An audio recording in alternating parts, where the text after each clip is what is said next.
They led me to believe it was mine, and I didn't want to believe it. And, I didn't want anything to do with it. And they kept urging me to pick it up. Even when Corey Feldman played in a movie called Lost Boys, he looked eerily similar to Charlie Sheen. Yo, welcome back to the channel, gang. In today's video, we'll look at some creepy and interesting TikToks that'll make you question everything. And before we dive in, hit that sub button. Let's go. The same. You know how Corey Feldman had these allegations against Charlie Sheen. When you actually look at a side-by-side comparison of these two, they look exactly alike. Everything lines up. They look like the same person. Even right here, Corey Feldman looks pretty much like Charlie Sheen right here alone. I know I'm not the only one that sees this. And then even when Corey Feldman played in a movie called Lost Boys, he looked eerily similar to Charlie Sheen. There is a reason for this, because the world is a stage. On a split screen, I don't think their faces could have matched up better than this. So this is a very cool document from a 3-letter agency that was sent to the Pentagon in 1952. And it just recently kind of resurfaced. It was initially classified and it was made out for the Secretary of Defense himself. And what did it say? Basically, we're seeing unknown craft. They're flying in ways we don't understand, and this could be a national security risk. That's not a quote from 2024. That's from 1952. The letter also came with 3 separate attachments. The first was a catalog of UFO sightings from pilots and Air Force personnel describing discs, lights, mechanical objects doing impossible maneuvers. Sounds familiar. The second attachment showed radar anomalies and failed military intercepts. Jets could not catch these things. And the third was early pattern analysis, literally the precursor to today's UAP task force. But here's the interesting part. The language is not vague. It's very direct. It says we are dealing with something under intelligent control. They even recommended creating an interdepartmental working group immediately. But there's also a warning in the letter. It says, do not release this to the public until the findings can be substantiated. So, same story, different decade. UFOs, secrecy, internal panic, and making sure the public is not notified. I really love these old documents that get declassified. The UFO's been teasing us for over 70 years. I think it's time for a disclosure. Their minds will belong to us, and they will do as we say. If they refuse, we shall find ways to implement mind-altering technology into their lives. We will use fear as our weapon. We will establish their governments and establish opposites within. We will own both sides. We will always hide our objective, but carry out our plan. We will perform the labor. They will perform the labor for us, and we shall prosper from their toil. Our families will never mix with theirs. Our blood must be pure always, for it is the way. We will make them kill each other when it suits us. We will keep them separated from the oneness by dogma and religion. We will control all aspects of their lives and then tell them what to think and how. We will guide them kindly and gently, letting them think that they are guiding themselves. Humanization program, where extraterrestrial human hybrids were taught how to fit into modern human Earth society. Underground at the northern edge of Area 51. Rachel, he told Helen Luttrell and her daughter, was one of the alien hybrids whose original prime civilization is allegedly on a planet that orbits the yellow sun, Zeta Reticuli 1, about 39 light years from Earth, in a binary star system in which both suns are very similar to Earth's yellow sun.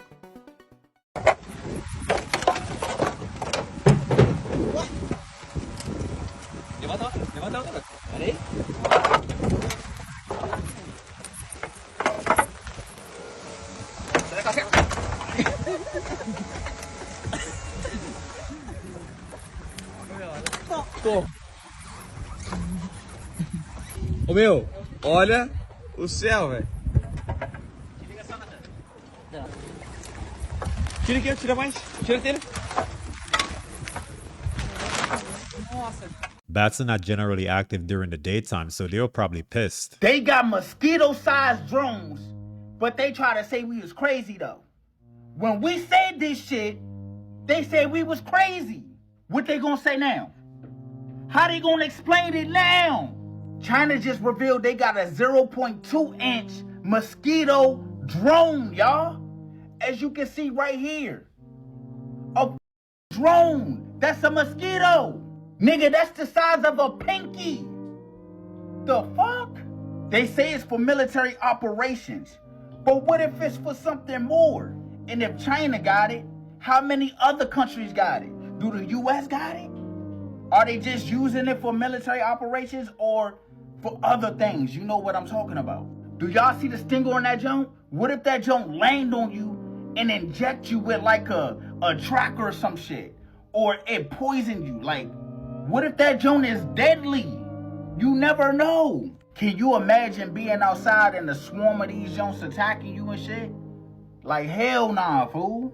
And another question I want to know is, how long has these joints been out? If they just revealing it, that doesn't mean it just got made. It could have been made some years ago and been with us before. We knew. If China's now informing the world of their mosquito drone, they probably had that built 20 or 30 years ago.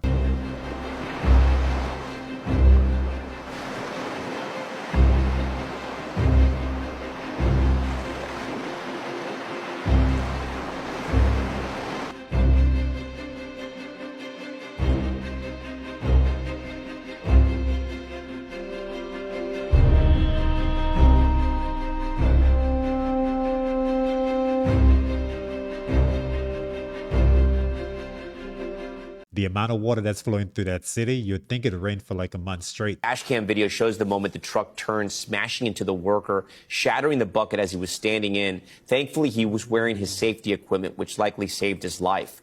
According to Denham Springs police, the man received minor injuries and was not hospitalized. This happening near Baton Rouge. This guy purpose on this earth is far from done. Beings are maybe human in appearance, but some of them are full reptilians and some of them are reptilian hybrids. When I talk about full reptilians that appear human, I'm talking about shape-shifting reptilians.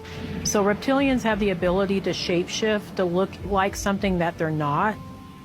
So they're masters of deception and they're masters of disguise. They do it energetically. It is actually kind of a physical energetic transformation where they put on a shell that looks kind of a human shell, but they can't sustain it for very long, so they do it for short periods of time. The ability to change appearance or shapeshift from reptilian to the human form is understood from a variety of perspectives. Whether it is mind control, thought projection, technologies, or frequencies, they're all possible explanations offered by various researchers to make sense of the phenomenon. They do not need to shape shift physically to look like a human, to impersonate a world leader or something like that. Their body does not morph. It looks the same as it always did. When they shape shift, what they're doing is using neural engagement capabilities to make the person that's in front of them see a different thing. So they can look to that person as a male, a female, a human, like normal. But the neural engagement is doing that. Their physical form is actually still the same. My husband gets me this book, okay? And he's so excited about this book. And it was hand-bound book on symbols. And it had a big pentagram on it and a bunch of other symbols. And when as soon as I saw this gift, I knew that I should not accept it. But I didn't want to hurt his feelings. So I took the book in. And why did he get it for you? Why? What was it about the book that he thought would be a good gift for you? Like interest in the symbols and understanding them? Right. Gotcha. So it wasn't like he was like, understand that since with my testimony and my history, Yeah. that this could possibly be a foothold. We had no concept of spiritual warfare, not really, other than when you see a spirit or you feel a spirit, you just rebuke it in the name of Jesus, and that should be enough. Yeah. Come to find out, that is not enough sometimes. Right. Like sometimes, in what I've experienced, sometimes rebuking something in the name of Jesus is like throwing sand into a hurricane, where it's like nothing happens. Like Jesus is still there with you, but like the root of the issue is not being solved. It's like you're trying to heal like a Band-Aid on it, or like put a Band-Aid on a broken arm, you know? So anyway, so he got me this book. Okay. And I took it in and I put it on my dresser, and our dresser, like we always pray every night and right in front of our dresser, right? So immediately we start becoming tormented. Everybody starts having nightmares. Myself, my husband, my children start having nightmares. My children start seeing monsters in the dark. My 2-year-old would see the happy monster from the playroom, and I would rebuke it, and he would say, it worked, it's gone. But then like a few minutes later, it would be back again. So, and then I started having all like sleep paralysis attacks all of the time. I started vaping again, which God had healed me of smoking. And so I started vaping again, and like we were not going to church because I had just given birth, and we weren't praying. I was not in the word. Like I fell away hard, and it was just a living nightmare.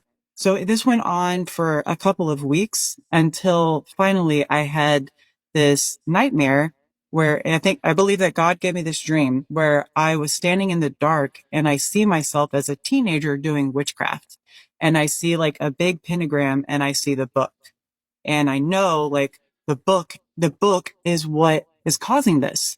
And then I feel a presence behind me, and I go to rebuke the presence, and I cannot say Jesus. Jesus will not come out of my mouth. Like it's stealing the air out of my lungs. And then I'm screaming, and then I wake up and I know, okay, it's the book. We now have video evidence that they're building tents on the new facility they're calling Alligator Alcatraz.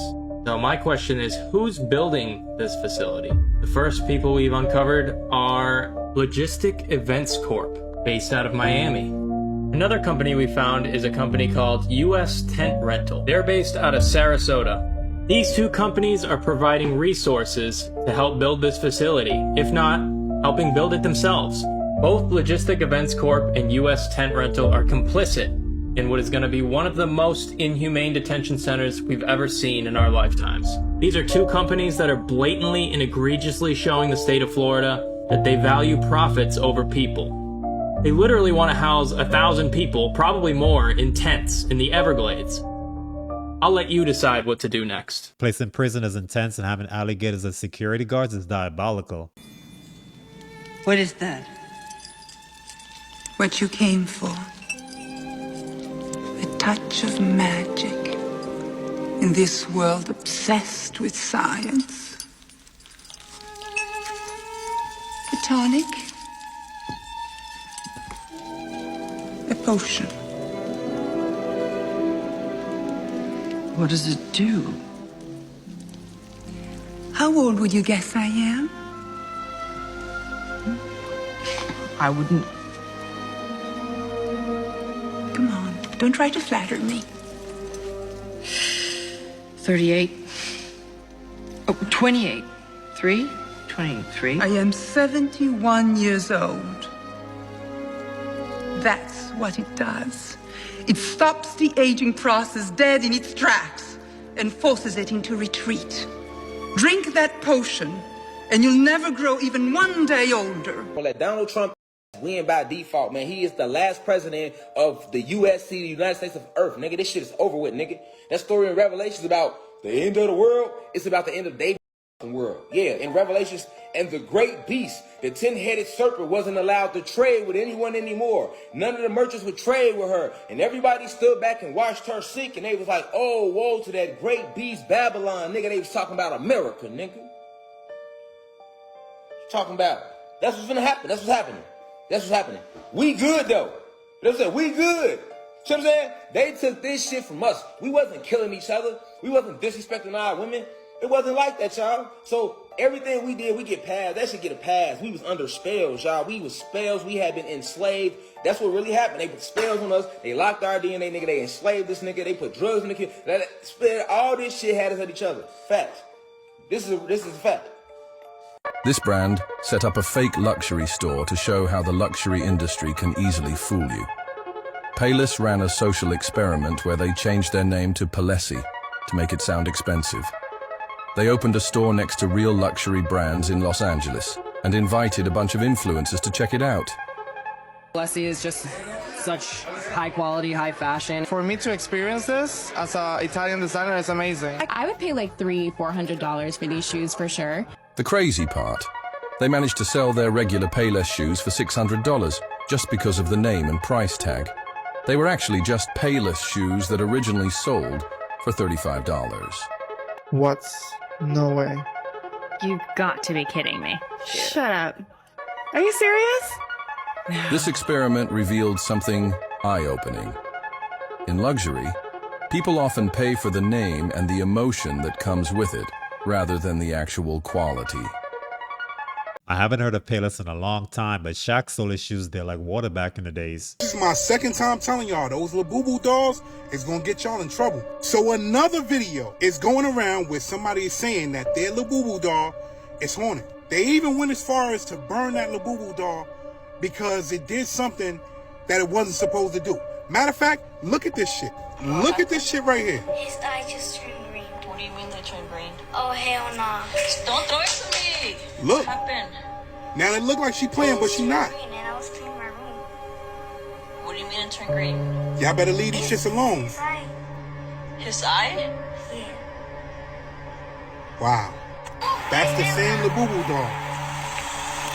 She said that doll's eyes turned green. When she bought that doll, you see. You see. And again, The Simpsons already said that that Labubu doll was evil. Picture you buying that doll and their eyes is one color and then it changes another color. Again, stop inviting these things into your house because everything that these people make ain't good. I hope y'all learning your lesson. I hope that you learn your lesson by watching this video, because if you don't, it's not going to end nice. Just based on how it looks, I'm not sure why anyone was spending money on it. So I can't quite understand as to why this story is not getting coverage. So if you didn't hear about this story, South Carolina residents were at the beach, Myrtle Beach to be exact, when they spotted a submarine.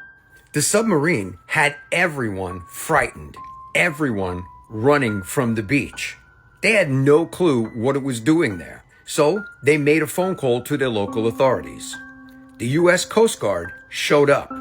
They had people on parasails floating above to locate the submarine.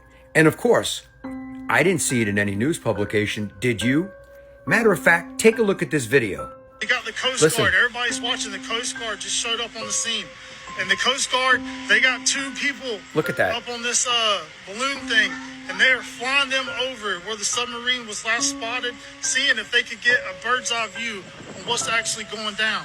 There's a submarine that has been spotted. What is that? You tell me what that is. Local PD has been working to get everybody out of the water ASAP because we're trying to figure out what's going on.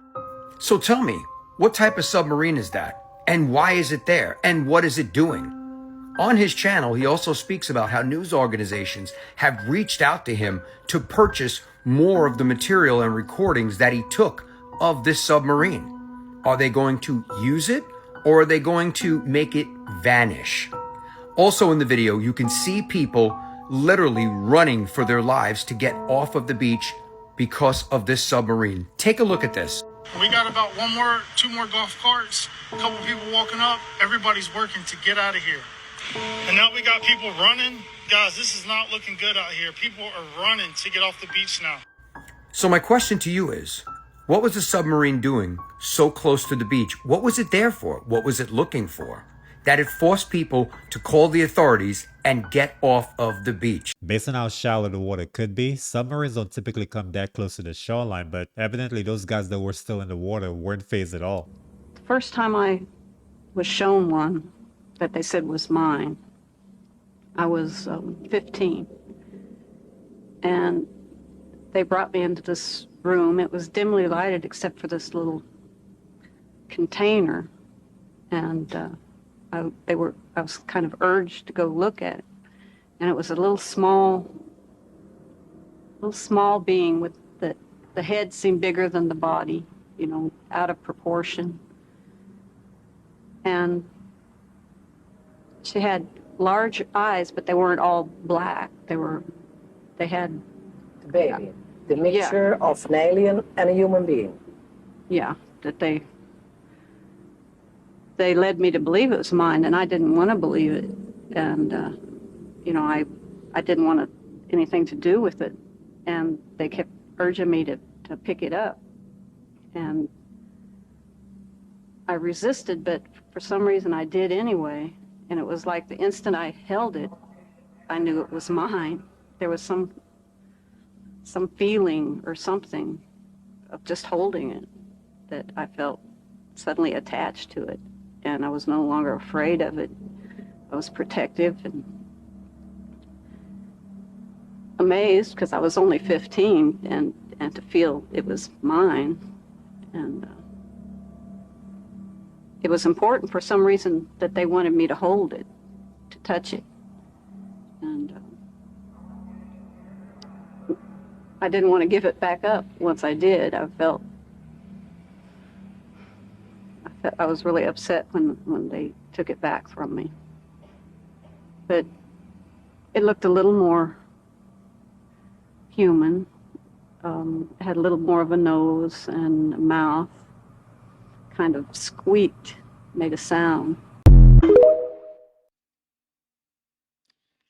Robot company that's trying to develop stuff that regenerates itself with flesh. Ooh. What? I think it's for war. It's attempting to create some sort of energy out of natural matter. And then the big conspiracy is like they're going to kill the enemy and then eat the enemy so they can keep walking and kill more of the enemy. So it's just zombies. Yeah. It's a literal company. Oh, yeah. The Energetic Autonomous Tactical Robot, EATR. Yeah, Eater. Who said it was intended to consume vegetation, not animals. One of the robot's inventors told. That's crazy. That it's just like, but it's intended to eat plants. But what if it chooses to eat flesh? It's called Eater, dude. Also, why do robots need to eat? No, it's literally their energy source. Yeah. That's 100% real. That's crazy. I mean, that's the next evolution of it. I mean, obviously, like, I mean, if labs can create lab-grown animals and stuff, I mean, that's just, you know, it's fuel. It's like, they're not real animals. Yeah. It's not a big deal. But then it's like, what happens if it gets hungry? It gets locked in a house or something. I see that going real bad. Yeah, for real. Dude, your dog's in half when you get home from the grocery store.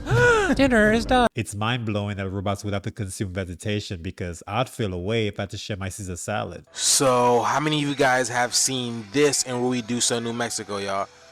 They're not filming a movie. This is real life, y'all. People are stranded in their cars. There are people in the car right now, and they cannot get out. See the guy over here just trying to call law enforcement to see what they can do, but this is crazy, y'all. They can't even leave their cars. Ladies and gentlemen, this is Eugene Heathman with the Ruidoso News. We actually have stranded people in cars slowly being washed away by flash floodwaters. Y'all, remember we've been talking about these anomalous weather patterns just manifesting out of nowhere, y'all? The earth is angry. Look at this. And not to mention, it's hella windy out there as well, too. That water is moving with a purpose. This is crazy, y'all. This is like a movie, y'all. And you think that's wild? Check this out. This bridge collapses in China because it's been raining so much, and this truck is off the edge of the bridge. This man is stuck in this truck, y'all. I don't know how they're gonna get this man out. Oh my goodness. They're speaking Chinese. I don't know what they're saying, but basically he's stuck. So this man, I thought he was gonna help him, but he literally starts running away, y'all. This is crazy.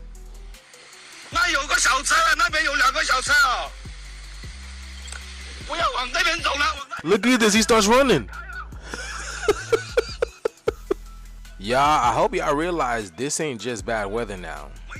We're in this shift now. I've been talking about it, y'all. Pay attention. The shift is here. Shift is here. We're in the midst of it. Pay attention. The signs are everywhere, y'all. Let me know what you guys think about this video. Let's continue to get it. Peace in.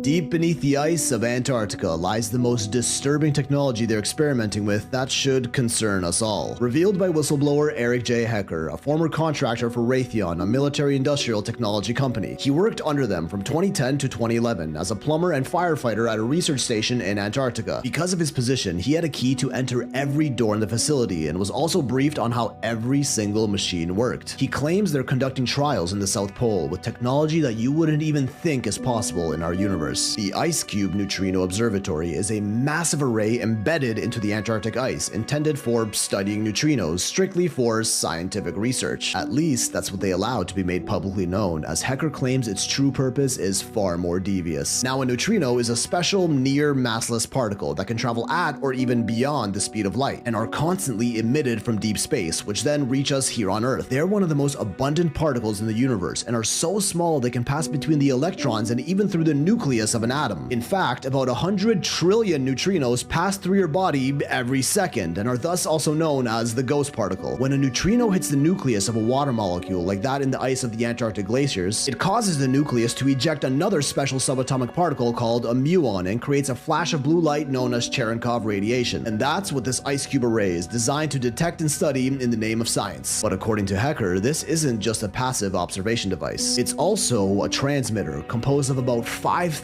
nodes called digital optical modules, DOMs, deep within the ice, each about the size of a basketball, together arranged in a cube shape of 1 kilometer by 1 kilometer by 1 kilometer. This behaves as the world's largest neutrino telescope, but allegedly has many more functions than what they'd like to be made known, among which our whistleblower revealed is using the unique characteristics of neutrinos and muons to produce earthquakes anywhere in the world, which he says was responsible for the 2011 earthquakes in Christchurch, New Zealand, that he can confirm himself as he was present in the room when it happened. Apparently, they were testing the system when it misfired and accidentally hit New Zealand, causing a devastating magnitude 6.3 earthquake. This is known as a tectonic weapon, just one of the many concerning experiments allegedly part of this Antarctic research project, and it just keeps getting worse. The device also has the ability to detect the signatures of the advanced propulsion systems that power UFOs, which according to him also emit neutrinos that the ice cube array can detect, and is actually the device's primary intended purpose, detecting and tracking the emissions of anti-gravity propulsion engines from both off-world UAPs, you know, like actual alien spacecraft, and also the reverse engineered craft using the same technology made by top secret government research projects here on Earth, essentially making this device an air traffic control center for UFOs, telling us where and when they're being detected around the world at all times. This thing really is a tinfoil hat's all-in-one wet dream machine, and it somehow just keeps getting more insane, because it supposedly also performs faster than light communication via quantum entanglement. This is such a mind-blowing concept. Just listen to this. So normally, if we ever want to communicate over long distances with, say, satellites in space or rovers on other planets, we use radio waves, which travel at the speed of light. It sounds fast, but even that can result in several minutes of delay when communicating with something as close as rovers on Mars, and for a planet that's 100 light years away, it would take 100 years for our radio signals to reach them, and then another 100 years for us to receive the reply. Faster than light communication using quantum entanglement makes this